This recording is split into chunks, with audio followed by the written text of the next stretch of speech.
The desert wind carried a low, metallic hum. Sand drifted across a ragged Allied airstrip, a forgotten patch of Tunisia, 1943.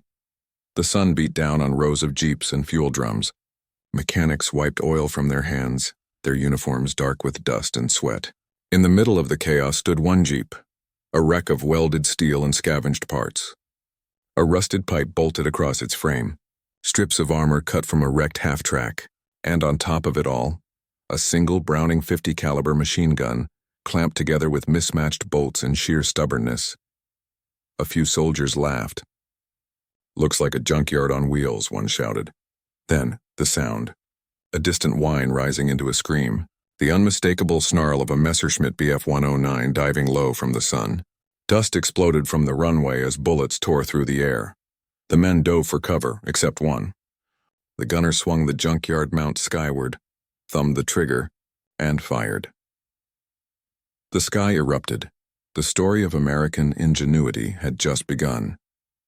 By the spring of 1943, the deserts of North Africa had become the proving ground of modern warfare. The campaign that began with disaster for the Allies in 1940 was now nearing its decisive turn.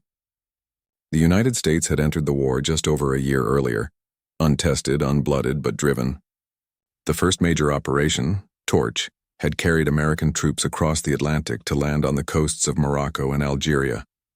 Now in Tunisia they faced the full weight of the Axis. The landscape was merciless, blinding heat by day, freezing wind by night. Tanks clogged in wadis, sand ground through rifle bolts and engines alike. The enemy was experienced. Rommel's Afrika Korps, veterans of 1,000 miles of battle, reinforced by the Luftwaffe's skilled fighter bombers. Every airfield became a bullseye. Every convoy was a target. American troops, engineers, infantry, and pilots lived under constant threat from the sky. There was never enough anti-aircraft protection. The Army's new formations lacked sufficient guns and the supply lines stretched thin from Algiers to the Tunisian front. Commanders improvised defenses with whatever they had.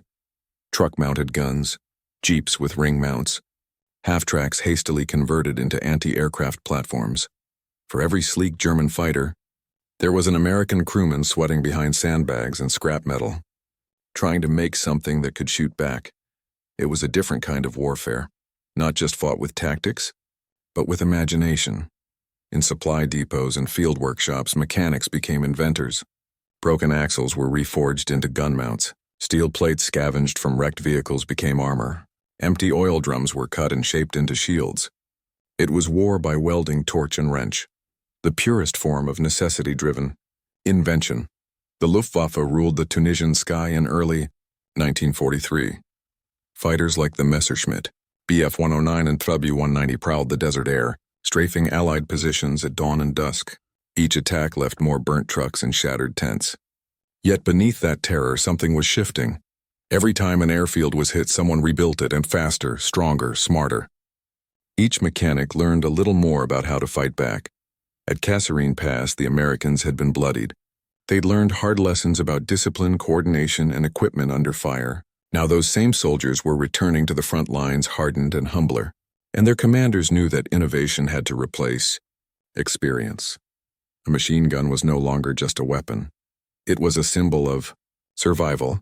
The Browning M2 .50 caliber heavy machine gun became the beating heart of this effort. Its power was unmatched. Its range, nearly a mile. Against low-flying aircraft, it was deadly in the right hands. But the problem wasn't the gun. It was how to mount it, how to aim it, how to move it where it was needed most. Standard mounts couldn't always do the job. The terrain was too rough, the supply chain too slow, the threats too unpredictable, so soldiers stopped waiting for orders. They built their own answers. A jeep became a mobile anti-aircraft nest. A half-track became a rolling fortress. An improvised mount, welded, bolted, and braced with whatever lay around him, could turn a mechanic's nightmare into a life-saving tool. The men who built them weren't engineers in any formal sense. They were mechanics, truck drivers, gunners, and farm boys who understood machines. They looked at a pile of broken parts and saw potential. Their commanding officers didn't always approve. Some called these creations death traps, junkyard contraptions, or cowboy toys. But when the Luftwaffe came screaming down, Those same contraptions often made the difference between survival and annihilation. Tunisia became the birthplace of a new kind of American warfare, adaptive, fast, and inventive. The lessons learned there would follow the U.S. Army across the Mediterranean, into Sicily and all the way to Normandy. And it was here, amid that sand and fire, that one man and one machine gun mount would prove that invention could be as deadly as precision engineering. The M2 Browning machine gun was already an old soldier by the time America entered World War II, designed in the final months of the First World War by John Moses Browning and the mechanical genius whose fingerprints were on half the weapons in the U.S. arsenal, the .50 caliber. Browning had outlived its inventor, its original purpose and its generation, yet as war consumed the world once again, the M2 became a symbol of enduring perfection. Heavy, slow to move, brutally loud, the gun was everything the battlefield demanded. It could tear through steel, slice aircraft from the sky, or turn approaching infantry into shadows. Its simple recoil-operated design made it nearly impossible to jam, even when caked with dust or ice. And though it weighed more than 80 pounds with its tripod, it earned respect from every man who fired it. But there was a problem. The M2 wasn't built for flexibility. It was designed for fortifications, vehicles, and aircraft mounts, not for men constantly moving across the desert. The enemy struck fast and from above, forcing gunners to react within seconds. The standard M3 tripod was too slow, too heavy, too rigid, so the soldiers adapted. At first it began as necessity. A missing part here, a broken mount there. In a war zone where supply ships took weeks to arrive, the men who kept things running, the grease monkeys of the U.S. Army, found themselves fabricating solutions from whatever they could scavenge. Steel tubing from wrecked trucks became makeshift tripods. Gearshafts from destroyed half-tracks served as pivot joints. Ammo boxes were welded into braces. Each modification was unique, no two identical. What united them was creativity born under fire. At one dusty airfield, a corporal bolted a Browning to a Jeep's windshield frame, counterweighting it with sandbags in the back. In another camp, an engineer used aircraft scrap to fashion a swivel turret that could rotate 180 degrees. These inventions were ugly, uneven, and unstable, but they worked, and when they worked, they saved lives. Reports began to circulate among field commanders. Luftwaffe strafing runs shot down by unofficial mounts. Trucks and convoys surviving thanks to Jeep-mounted gunners. Commanders started to take notice, and cautiously at first, then with admiration. The ordnance officers called it field expedient adaptation. The soldiers called it making do. The contrast with the Axis approach was striking. German and Italian forces operated with rigid precision, machines crafted for specific purposes, often requiring specialized maintenance. The Allies, especially the Americans, moved in the opposite direction. They prized adaptability. The M2 Browning became the perfect weapon for that philosophy. Simple, modular, reliable. A single gun could be fitted on a tank, a ship, a bomber, or a jeep. It could defend a base or hunt enemy aircraft. And because it required only basic tools to mount or repair, it turned every mechanic into a weapons designer. It wasn't long before official units began formalizing what the field had already proven. The Army's motor pool workshops developed standardized ring mounts for trucks, the M31, M33, and M45 configurations. These designs traced their roots not to research labs but to the field improvisations of North Africa. By late 1943, the Browning .50 caliber wasn't just a weapon, it was an American icon. Its sound became the soundtrack of advancing convoys, B-17 bombers, and island defenses in the Pacific. The Germans came to recognize it instantly, that deep, rhythmic hammer of a gun that never stopped firing. Behind every official model, though, there remained the spirit of that first mechanic who refused to wait for instructions, who saw in a pile of broken metal the potential for survival. Those makeshift mounts embodied something the Allies were beginning to master, the ability to innovate faster than the enemy could adapt. And soon, one of those inventions, built from scavenged parts, ridiculed by peers, and ignored by command, would face the ultimate test against the Luftwaffe's best. The desert would bear witness to the truth. Sometimes victory comes not from factories, but from imagination. The American soldier of 1943 was not the polished image of later years. He was sunburned, undersupplied, and often improvising his way through problems that manuals had never anticipated. Suns amid broken trucks and empty supply crates. The heavy machine gunner stood at the intersection of nerve and skill. Operating an M2 wasn't just about firing, it was about judgment. Against low-flying aircraft, a gunner had seconds to track, lead, and predict the enemy's path. There were no radar cues, no computers, and only instinct and the ability to read the sky. Most gunners were not specialists. They were infantrymen or engineers who'd learned by watching others, often through trial and error. The recoil could fracture fingers if handled wrong. The barrel glowed white-hot after a few bursts. Yet they kept firing, because they knew that each second of hesitation could cost lives. In the field, respect for a good gunner was absolute. The man behind the junkyard mount wasn't mocked because he lacked courage. He was mocked because he refused to wait for permission. But courage is what separated him from the rest when that Messerschmitt came diving down. Every soldier understood one truth. When the sky screamed, survival depended on whoever was brave enough to stand tall and pull the trigger. Behind every gunner stood another kind of hero, the workshop men. These were the tinkerers, welders, and grease-stained innovators of the U.S. Army. They worked in makeshift tents and bombed-out garages, turning debris into defense. They were not soldiers in the traditional sense. Many came from farms, factories, and small-town repair shops. Their instinct to fix, to modify, to improve became their contribution to the war. They worked long after dark, lit by acetylene torches and flickering lamps.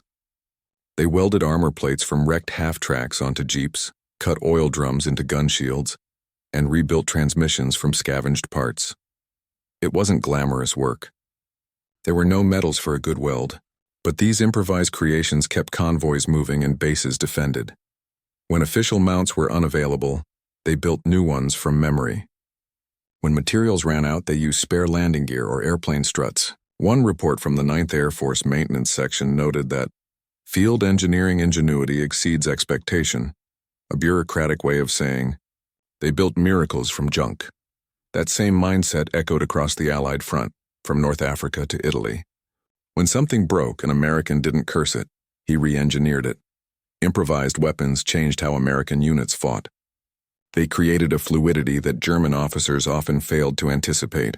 Where Axis doctrine favored centralized control and specialized units, American field improvisation blurred those lines. A convoy driver might suddenly become an anti-aircraft gunner.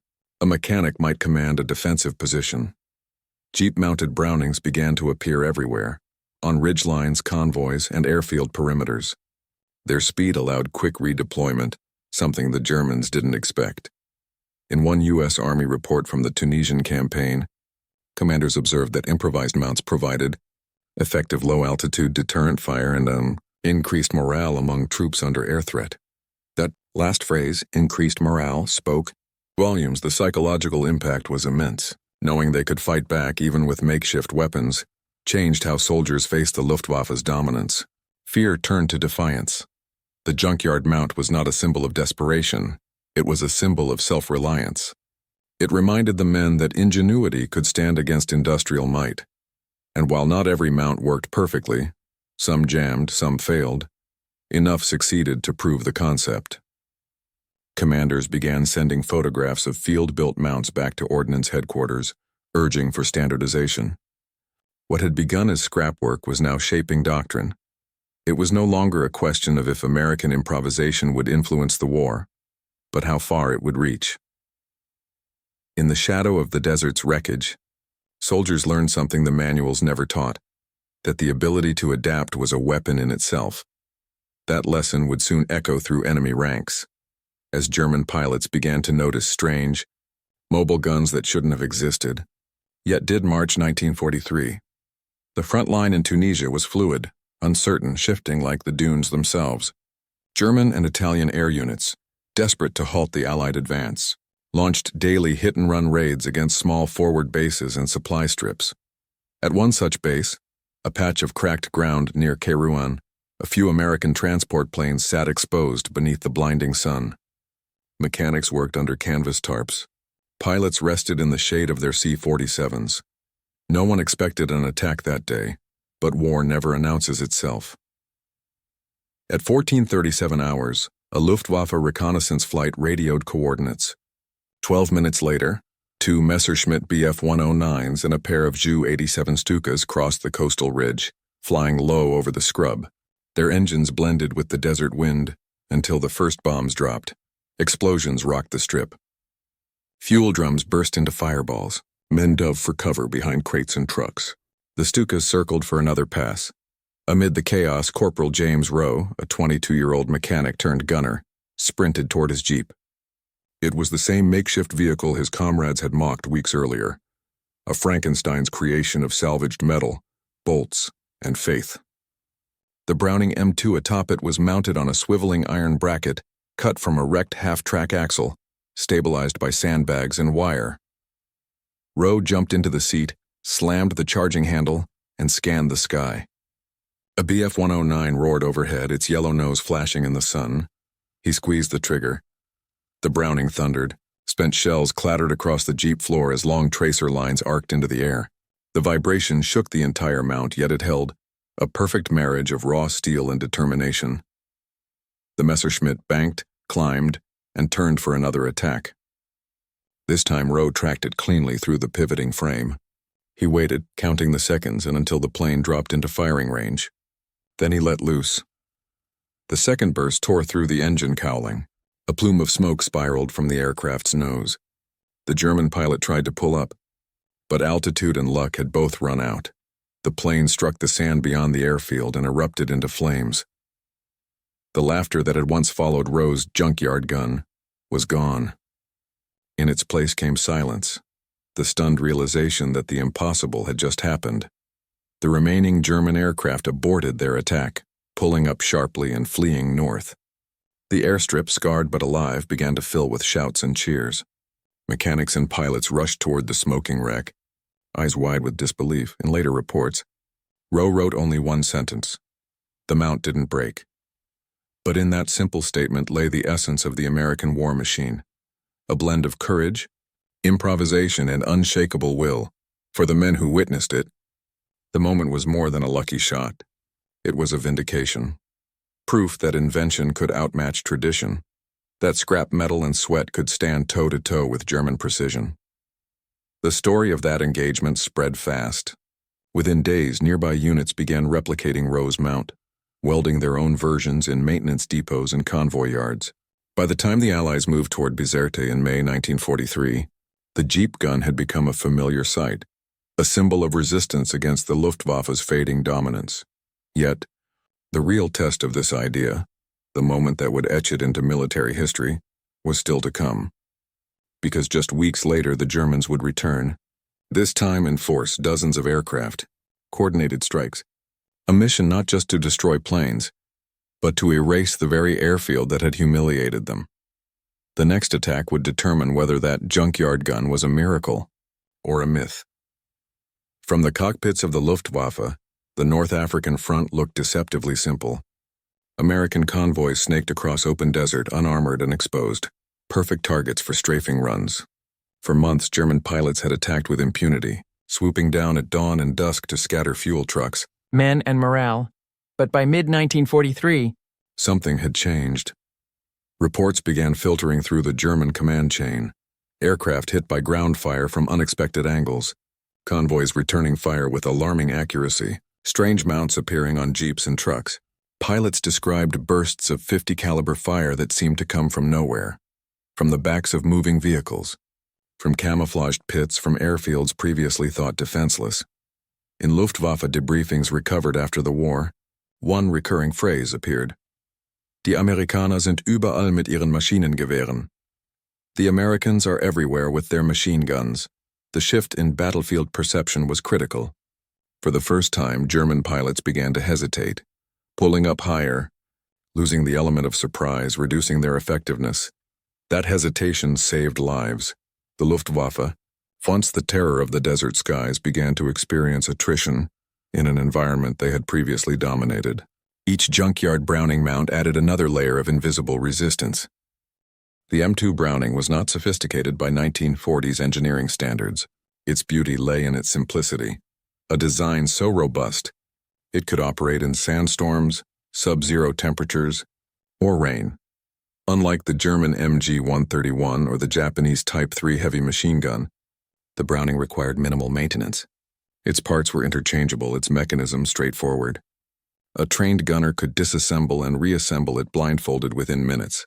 This mechanical reliability made it ideal for improvisation. Soldiers didn't need precision machinery, only a stable base, a pivot point, and courage. Each M2 fired at around 450-600 rounds per minute, launching half-inch projectiles capable of piercing aircraft armor or lightly armored vehicles. At 2,900 feet per second, its rounds could shred wings, detonate fuel tanks, or collapse the fuselage of a Messerschmitt in seconds. No wonder the Germans learned to fear its sound. A deep, rhythmic pounding unlike anything in their own arsenal. Allied troops called it the Ma Deuce, a nickname that carried both affection and respect.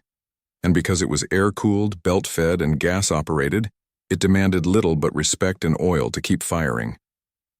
The combination of mechanical elegance and battlefield toughness made it the most universal gun of the war, used by infantry, air crews, and naval forces alike. When engineers back in the United States reviewed field photos of improvised mounts, they realized that Browning's design had transcended its original purpose. The gun was no longer bound to doctrine. It had become a living tool, shaped by the imagination of the man who used it. By late 1943, the success of these improvised mounts forced the Army's hand. What had begun as unauthorized creativity was becoming standard practice. Ordnance officers requested photos and reports from the field, studying which designs performed best.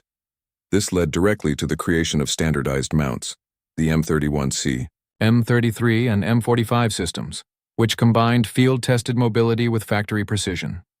These official mounts could be rotated 360 degrees and adjusted for elevation, mimicking the flexibility that soldiers had already achieved on their own. It was one of the rare instances where innovation flowed from the battlefield up to the headquarters, rather than the other way around. For the Germans, this evolution was disorienting. They faced an opponent whose weapons changed shape faster than they could analyze them. Where the Wehrmacht prized controlled engineering and rigid hierarchy, the Americans operated with decentralized creativity. An engineer's war fought in open workshops and dusty depots. Each new encounter revealed something unpredictable: a new gun mount, a new configuration, a new tactic. To the Luftwaffe, it seemed as though the Americans had an endless arsenal of variations. Every truck, every jeep potentially armed, and they were right. From the Tunisian dunes to the hedgerows of Normandy, this spirit of field adaptation followed the advancing armies. It became part of the American identity, not just overwhelming production power, but the ability to adapt instantly. That mindset turned ordinary men into engineers and machines into miracles. Soon, one of those battlefield miracles, a gun welded to a jeep from scrap metal and mockery, would face its trial by fire. A Messerschmitt would descend from the sun, expecting another easy kill. What it found instead was the full force of American ingenuity, staring back through iron sights. Top of form, bottom of form, April 1943. The Axis air war in North Africa was collapsing, yet the Luftwaffe still struck with vengeance. From Sicilian bases, squadrons of Stukas and Messerschmitts flew desperate missions, not to win the war but to slow its inevitable tide. One such mission targeted the same airstrip near Kairouan, the field where a single American gunner had embarrassed them weeks earlier. At dawn, the first sound was distant thunder. Engines, dozens of them, rolling over the desert horizon.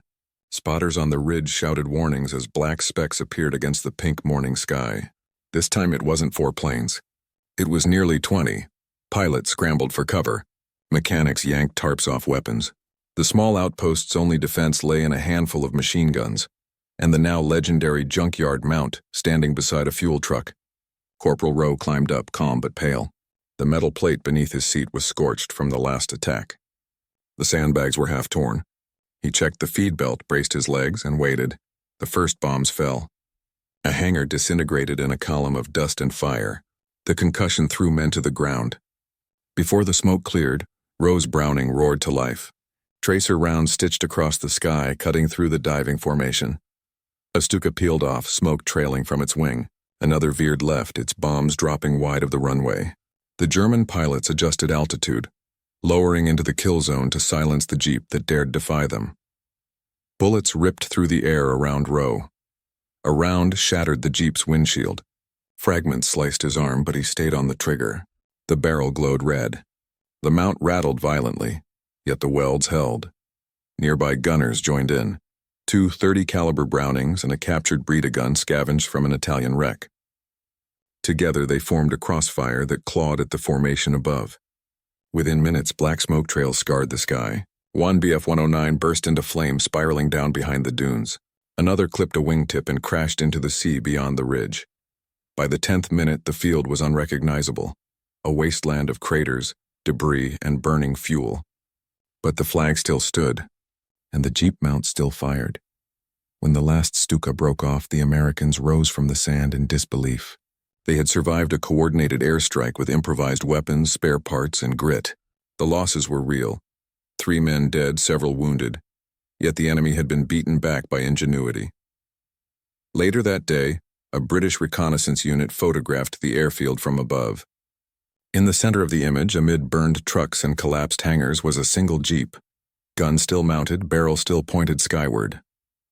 The photo circulated through Allied command as an emblem of resourcefulness under fire. Colonel Thomas Ross, inspecting the site a week later, wrote in his report, "What began as an accident of necessity became a method of defense worthy of study." Within months, field manuals incorporated similar flex mounts for anti-aircraft jeeps. By the time of the Sicilian invasion, hundreds of them rolled ashore, purpose-built, refined, and deadly accurate. The improvisation of one man had quietly shaped a new battlefield doctrine. That adaptability could equal armor. The desert quiet returned, but its silence carried a new weight, the sound of a lesson learned at the cost of fire and steel. And from that scarred runway in Tunisia, a new idea of American warfare took flight, one where innovation wasn't born in factories, but in the dust under fire with nothing but willpower and a wrench.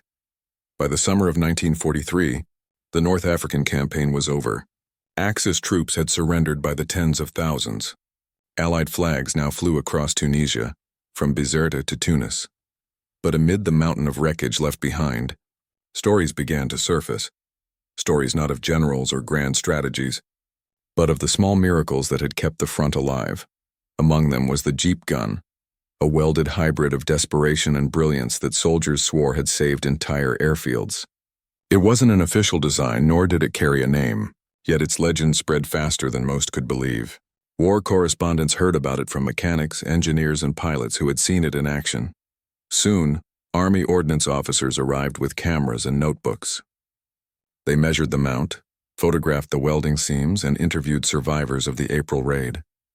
The reports that followed made their way to the War Department's Innovation Branch in Washington.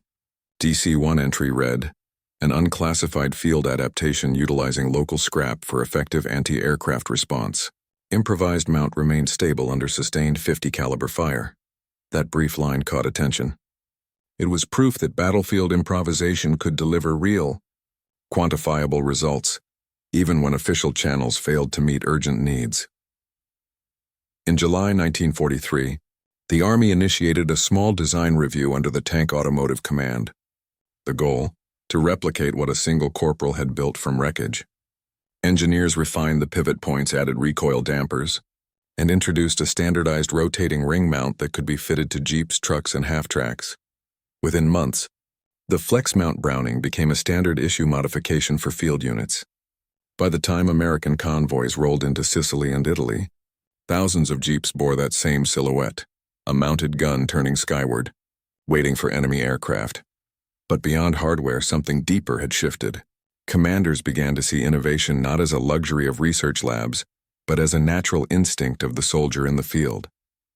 It became a quiet mantra across the ranks. If it works, use it.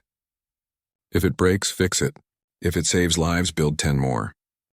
Across Europe and the Pacific, similar stories repeated. Homemade radio antennas built from bed springs, tank armor reinforced with sandbags, bomber gunners rigging oxygen lines with tape and hope. Each act of invention added another thread to the fabric of American adaptability, a culture that prized results over rules. Yet, while the Allies advanced toward Italy, those who had lived through the North African campaign carried something else: memory. They remembered the laughter that greeted that junkyard mount, and the silence that followed when it brought down a Messerschmitt. That silence spoke louder than any metal could. The story didn't end there. Because as the war expanded from the beaches of Sicily to the fields of Normandy, that same spirit of improvisation would evolve into one of the most defining traits of the American military machine. By late 1944, the war had shifted continents, but the lessons of Tunisia had not been forgotten. Across Europe, jeep-mounted Brownings became as common as helmets. They guarded convoys through the French countryside, defended bridges in Belgium, and lined the muddy airstrips of Normandy. To a new generation of soldiers, these weapons weren't just tools. They were extensions of a shared instinct, to survive by adapting faster than the enemy. Reports from the field confirmed it. During the Ardennes offensive, U.S. engineers from the 7th Armored improvised twin-mount versions of the 50-caliber guns on jeeps to counter low-flying Focke-Wulfs. In the Pacific, Marines welded makeshift mounts onto landing vehicles, using salvaged pipe fittings and spare armor plates, nearly identical in spirit to the one Corporal Rowe had built in Tunisia. The concept had spread, not through orders, but through imitation. Soldiers trusted what had been proven under fire. After the war, historians began collecting accounts of wartime innovation. When technicians from Aberdeen Proving Ground reviewed combat photographs, they noted recurring features: jeep gun mounts, rotating ring frames, flexible Browning stations, all tracing their lineage back to one dusty desert airfield in 1943. By 1945, the military had fully institutionalized what had once been a field improvisation. The M31C pedestal mount, an evolved and standardized version, became the backbone of post-war U.S. mobility. Its DNA, welded iron, simplicity, reliability, carried into the Korean War, and even into Vietnam, where American gunners still relied on its descendants. But perhaps the truest legacy of that junkyard mount was cultural, not mechanical. It reshaped how the U.S. military saw its soldiers, not merely as users of technology, but as inventors in their own right. Reports circulated within the War Department describing a shift in field doctrine. Where once innovation had flowed downward from command, it now often began upward, from the men at the bottom, closest to danger. From mechanics who refused to wait for approval, from pilots who built their own survival tools, from soldiers who believed that victory favored the adaptable. In post-war interviews, veterans often recalled those small, unseen acts of invention more vividly than battles themselves. One engineer from the 12th Air Force said, "You learned to think like a machine under pressure. You stopped asking, 'Can I do this?' You just did it." The wreckage of that first jeep abandoned in Tunisia was never recovered. The desert eventually swallowed it, sand and wind erasing the last traces of its frame. But its story lived on through blueprints, photographs, and the quiet pride of those who had seen it fire. For the men who built and used it, the mount wasn't just a weapon. It was proof of what separated them from their enemy. The belief that freedom included the freedom to create, to fail, and to try again. That, more than armor or numbers, was what made the American war machine unstoppable. From that scorched strip of North African desert, a new idea of warfare was born, one that would echo across generations. War is often remembered through its giants, the tanks, the generals, the battles that shaped maps. But history is also built on the quiet defiance of ordinary men who refused to accept limits. In Tunisia, 1943, that defiance took the shape of a jeep, welded from wreckage, armored with determination and armed with one idea: make it work. No matter what, Corporal Rowe's junkyard mount never carried a name, never appeared in the newspapers, and earned no decoration. Yet its shadow fell across every battlefield that followed. It was a reminder that the American soldier's greatest weapon wasn't his rifle or his uniform. It was his mind. In a war defined by industrial might, what truly set the Allies apart was imagination. Factories could build weapons, but only people could turn them into something greater. Every innovation that shaped the latter years of the war, from radar jamming to field medevac systems, began with that same impulse. A refusal to wait for permission when lives were on the line. The story of the junkyard mount endures not because of the machine, but because of the mindset. A mindset that understood victory as more than destruction, as the triumph of invention over despair. Today, in museums and archives, the legacy of that moment survives in photographs. A dusty Jeep, a Browning gun tilted toward the sky, and a group of men staring upward in silence. They didn't know they were making history. They were just trying to stay alive, and in doing so, they revealed something timeless. That courage can be built from scraps, that innovation thrives under fire, and that sometimes, the humblest creation can defend an entire world.